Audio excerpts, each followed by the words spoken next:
Magandang araw po mga boxing fans natin dyan. Kumusta po? Marlon the Nightmare Tapalis mga boss, binugbog lang now ng isang tricycle driver o magtataho. Pag-usapan natin yan mga idol.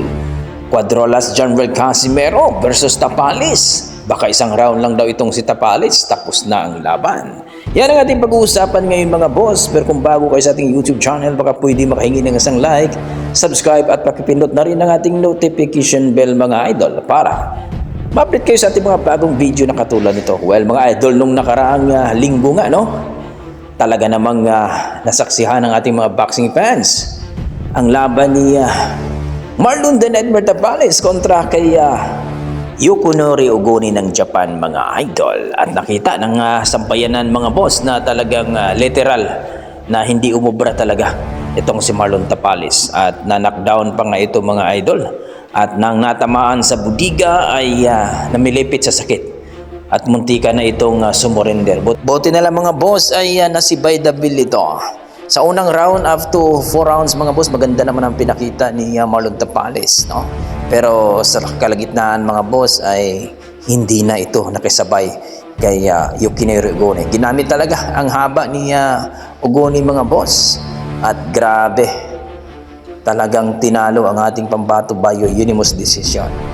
May mga ilan boss na nagsabi na binta daw yung laban ni Tapalis. Pero puwelta din ng mga boxing fans na wala naman daw ibibintang laban si Tapalis kasi ganun naman talaga ang kanyang laban mga boss. Kumbaga puro na lang depensa, walang opensa.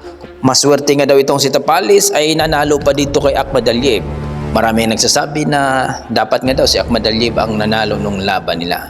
Pero ganito pa man mga idol, proud pa rin tayo sa ating pambato na si Marlon Tapalis. Kahit natalo siya dito kay Ogoni ng Japan.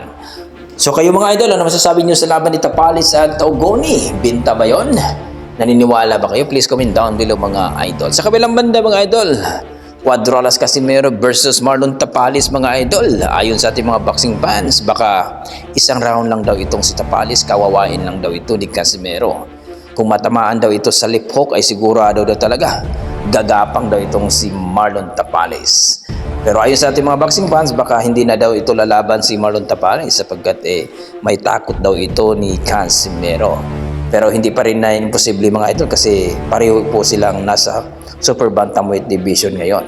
At alam naman natin na itong si Casimero ay walang inaayawan ito. Basta may kontrata at may offer, siguradong lalabanan ito. So kayo mga idol, ano masasabi nyo dito kung sakaling magkaharap itong dalawa? Itong ating 3 Division World Champion na si Alas at itong si 2 Division World Champion na si Marlon the Nightmare Tapalis. Sino kaya ang gagapang sa dalawang ito mga idol? Please, comment down below mga idol para ating pag-usapan. Maraming salamat.